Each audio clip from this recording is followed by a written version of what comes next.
যারা ডিপ্রেশনে আসেন এই গল্পটা তাদের জন্য। আপনারা একটু গল্পটা দয়া করে শুনবেন। একটা পাখি আল্লাহর কাছে বিচার দিচ্ছিল যে, আল্লাহ, আমি খুব কষ্ট করে আমার ঘরটা বানিয়েছিলাম, তুমি তুফান দিয়ে আমার ঘরটা উড়িয়ে দিলে, কেন করলে? তখন আল্লাহ উত্তরে বলেছিল, তুমি যখন ঘুমাচ্ছিলে ঘরে তখন একটা সাপ ঢুকেছিল তোমাকে খাওয়ার জন্য, তাই আমি তুফান দিয়ে তোমার ঘরটা উড়িয়ে দিলাম।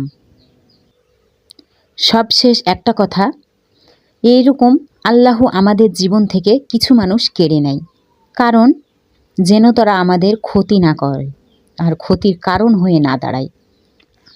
আলহামদুলিল্লাহ, আলহামদুলিল্লাহ, আল্লাহ পাকই উত্তম পরিকল্পনাকারী, আমাদের জীবনের রক্ষাকারী, আমাদের জীবনের মালিক, আমাদের মরণেরও মালিক।